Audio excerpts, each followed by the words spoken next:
morning. It's my belief that outside the EU, our United Kingdom has an extraordinary future, one that will build on a thriving economy to promote true social justice, not only at home, but right around the world.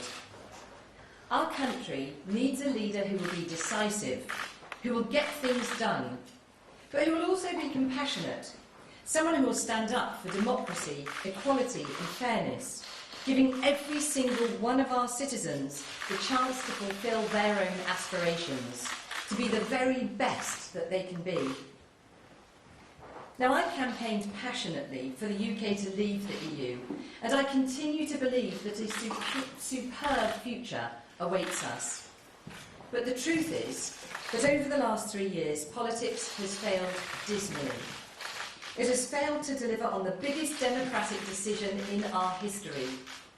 Fulfilling that democratic decision is now urgent and vital. It cannot and will not be put off any longer. Leaving the EU on the 31st of October is, for me, a hard red line.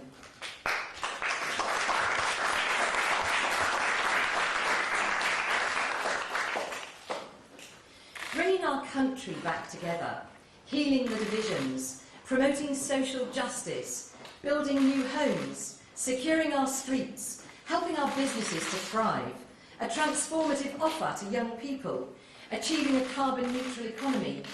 These are just a few of the priorities that we should be focusing on in government.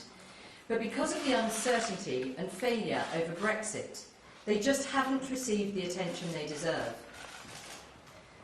I stayed working hard in Cabinet for 3 years, supporting the Prime Minister to get her Brexit deal over the line. It was very uncomfortable at times, but my view was that staying in government to fight for Brexit was the right thing to do. And at the same time, I was able to show my own ability to get things done across party and against the odds, on issues like bullying, proxy voting, restoration of the Palace of Westminster, yes, and tackling Mr. Speaker.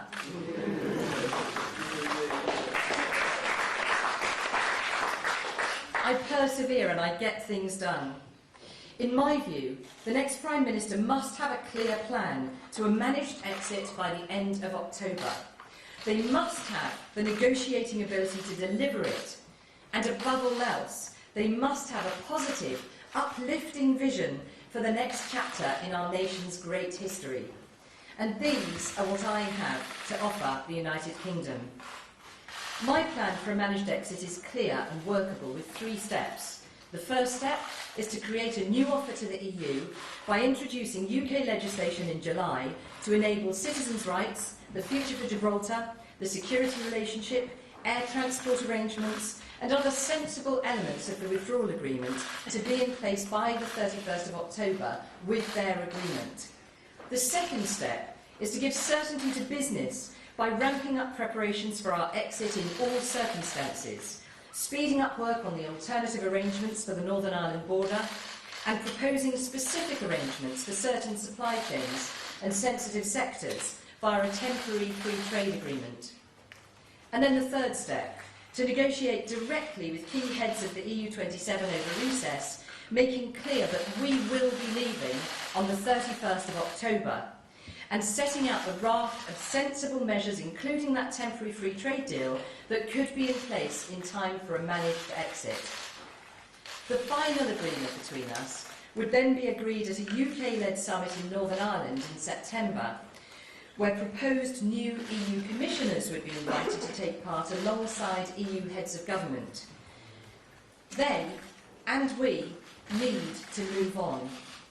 My managed exit will enable that to happen with minimal disruption.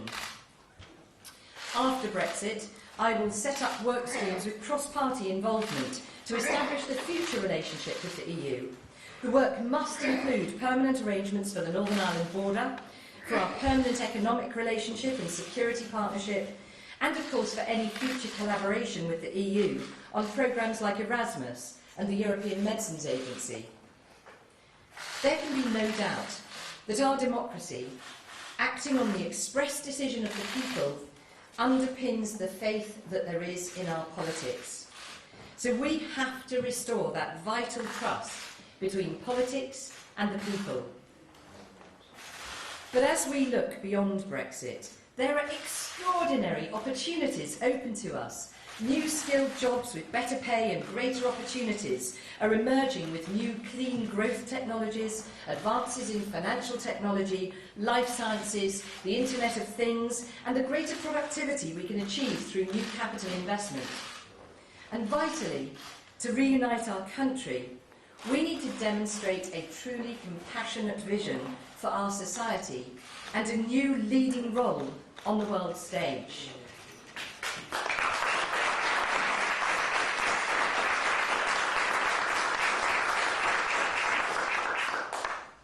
A top priority for me will be an unequivocal commitment to our environment.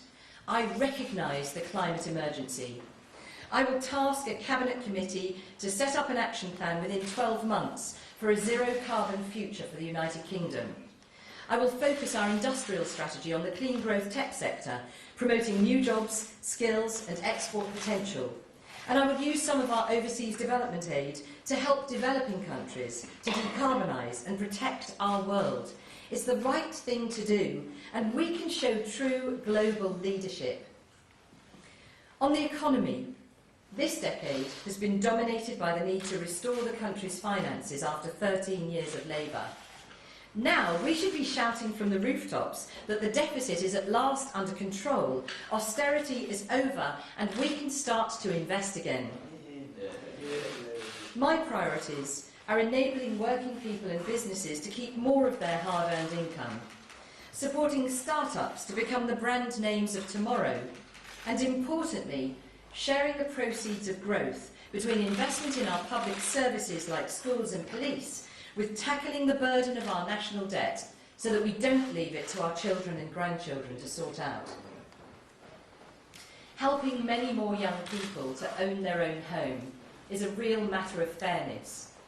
Alongside Help to Buy, I want to introduce a scheme to allow young people who are paying high rents to borrow the deposit on their first home, swapping rent for a mortgage and a proper, secure home of their own. And for local authorities to have greater freedom to buy land, bring services to it, and allow an explosion of innovative, new self-build homes that will be affordable for young people. On the critical issue of social care, governments over the past 20 years have failed to find a long-term solution. We need to take party politics out of social care. So I will set up a cross-party commission that will be tasked with producing a solution before the next general election. This will need to last a generation, making sure we provide proper continuity and quality of care for our older citizens. For families of all the wonderful and diverse shapes and sizes that we have in the UK, it's crystal clear to me that far greater support is needed. In the earliest years, new support for the first 1,001 days, including for Sure Starts and family centres, will be rolled out, and the free childcare offer will be made flexible to meet the needs of working families. And I've seen for myself the serious issue of children going hungry during school holidays, so I will pilot local provision of holiday meals for those in the greatest need. The appalling increase in serious violence, and particularly knife crime, is a grave issue that threatens the security of far too many communities. I will appoint a highly experienced police chief to coordinate and improve the many initiatives that are underway, reporting directly to the Home Secretary, and more money for police budgets will be a top priority for the comprehensive spending review this autumn.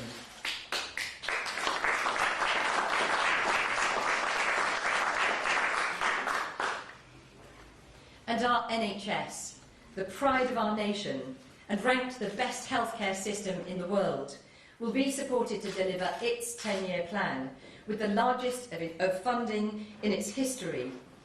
Better community healthcare is a key priority for me, as well as equality of treatment for mental health and physical health, becoming equal at long last. Schools need more core funding, and parents definitely need better wraparound care for their children. So new money for schools, alongside more money for policing, will be my top priorities for the Comprehensive Spending Review. So who am I, and why do I want to lead? When I was 4, my parents divorced, and my mum raised me and my 2 sisters on her own for the next 4 years. It was a real struggle for us, as there was very little or no help available for a single parent then, very long time ago. But it taught me 2 life lessons. First, the importance of loving family and strong community. And second, the vital need for the state to provide support when it's needed. It just wasn't there in those days, and I'm determined to make sure that it is there in future. My mum and stepdad married when I was 8 and opened a furniture shop in the 1970s. Lesson number 3 has stayed with me forever, that Labour governments always destroy incentives to work hard and prosper. They had to work pretty much 6 days and several evenings each week to make ends meet. So low taxes, incentives for enterprise and strong employment opportunities, I know that these are what build a successful economy. I went on to a girls' grammar school. My 4th lesson was that expectations and opportunities are crucial to success. My head teacher expected great things of us as young women, not for her the idea of boys' careers and girls' careers. So my ambition, expressed at age 13, to become an MP in order to save the world from a nuclear war, was encouraged by the school, and I was asked, and it worked, and I was asked to set up an inter-schools debate on our nuclear deterrent, its value in keeping the peace, and the vital importance of international diplomacy. Our place as a force for good in the world, upholding human rights, and now fighting the challenge of the climate emergency, these are my top priorities for us on the world stage. And lesson 5 came from the 25 years I worked in finance. It showed me that you can find the very best and the very worst in capitalism. The excellence of new ideas to promote economic growth. The excellence of investors enabling financial security in old age. Yet also the appalling abuse of money markets in the LIBOR scandal.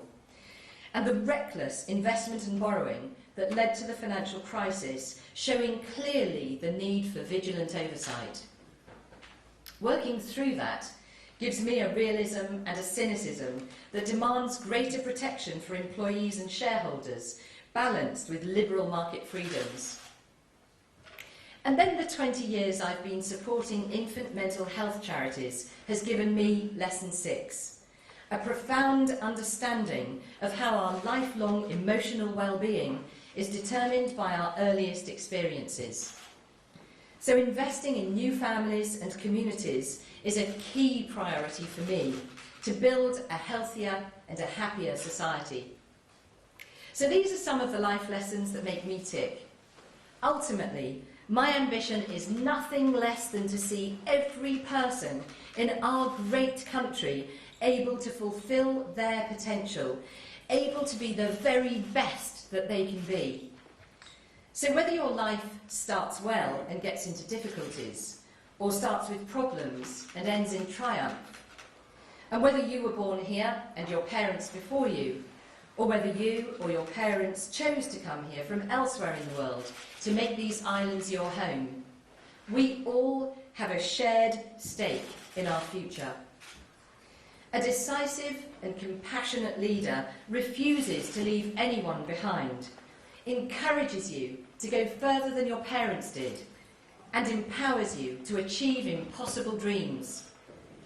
Our party has thrived when it has governed as a champion of the people, providing freedom of choice and opportunity, a strong economy and global leadership. These aren't values of a Britain past, they are the values of Britain today, and they will be the values for our future United Kingdom. So today, I offer myself as an optimistic yet realistic Brexiteer with a range of transformational policy ideas for the modern Britain of the 2020s. Thank you.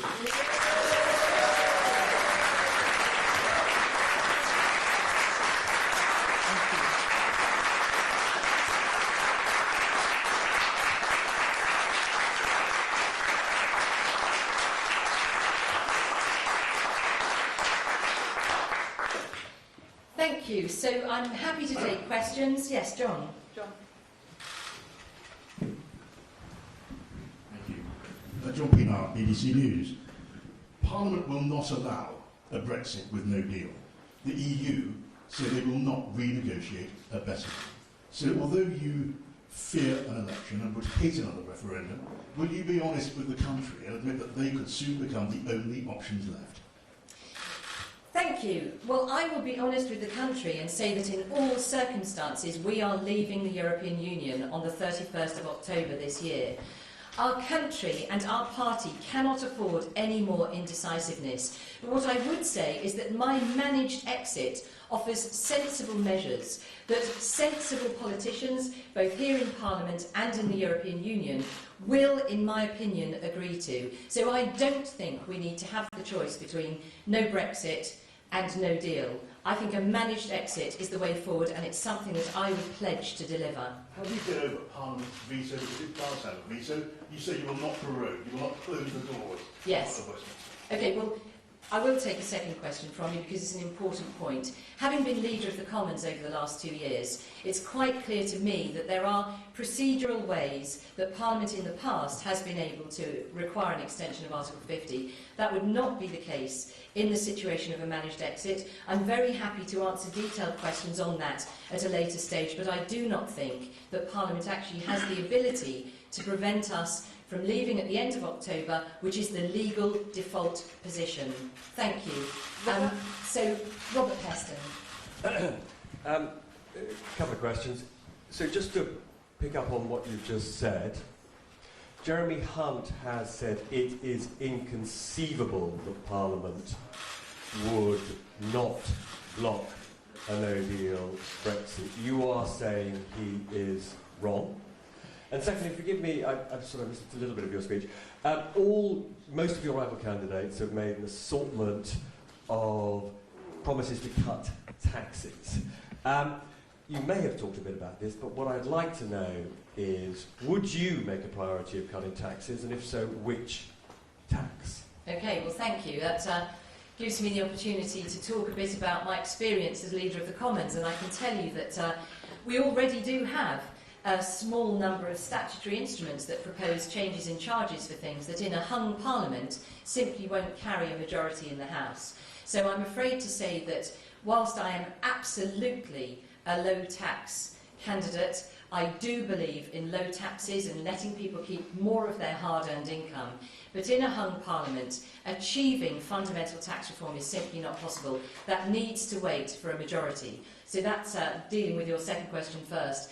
In answer to your first question, I do not believe that it's possible for Parliament to prevent a no-deal exit. It's the legal default position, and with a government whose policy is to leave at the end of October in all circumstances, my view is that putting forward sensible measures that Parliament will agree to, and that I believe the EU will also find very sensible, that have already been agreed in the withdrawal agreement, I think that we will have success. Thank you.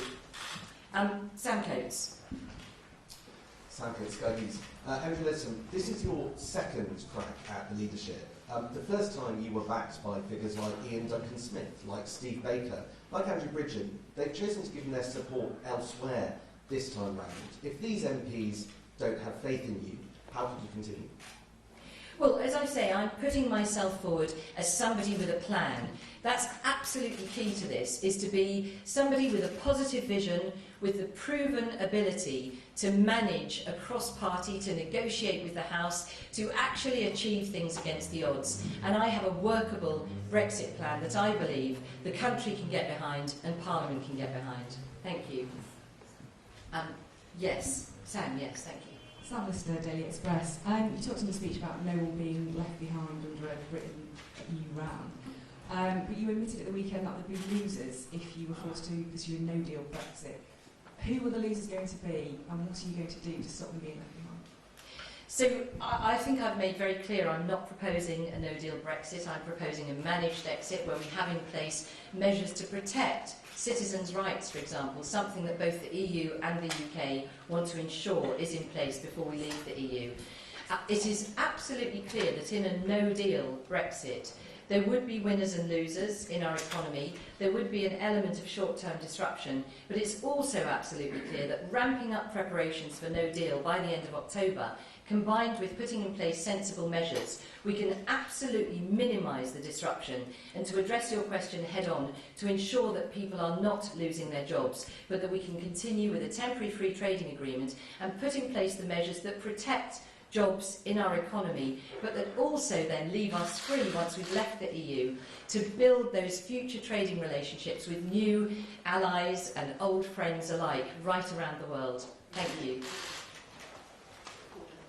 Gordon. Gordon Rayner from The Telegraph. To get through the first round of voting on Thursday, you will need at least 16 MPs to back you. If you only have 16 MPs, would that be enough to carry on, or do you think you and other candidates should have a higher bar in mind for how many MPs they need to make it worth continuing? So I think it's fair to say that of all candidates, I am the one who will not be withdrawing under any circumstances.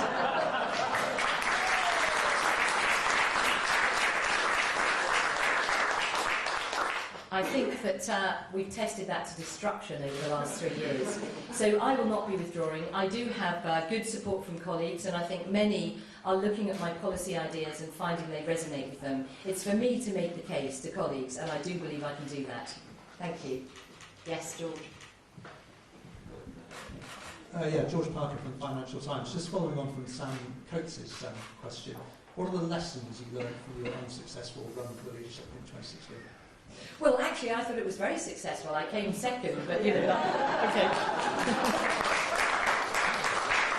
Is that your metric for success this time? And may I say it's great to be back. Well, if I come second this time and I don't withdraw, then I will absolutely go all the way, in my view. And I do believe that what the country needs is someone with a really positive and optimistic vision for this country, with the compassion to take us into a new and better place, but with the decisiveness and leadership skills to actually get things done. That's what I have to offer, and that's what I'm working on. So what are the lessons you learned from last time? The lessons learned. Okay, first of all, stay positive. Stay true to yourself. Put your country ahead of yourself. And I'm just going to say, never say as a mother. Final question from Ross. Thank you. Ross Kepsel, Talk Radio and Talk Sport. Andrea, you've identified yourself as a feminist in this competition. Dominic Raab says he's probably not one. What did you think when he made those comments? And secondly, Maria Miller says that she'd like to persuade him that he is a feminist. What would you do to persuade Dominic Raab that he is one if you were in government together? Okay, well, I'm just going to say 50% of the world's population are women, and the other 50% are only here because of women. So I think we should all be feminists, you know. Feminism is about equality. I'm a total egalitarian. I believe our country wants equality, fairness, diversity. So what's not to like about being a feminist? Yeah, I think it makes its own argument. Thank you.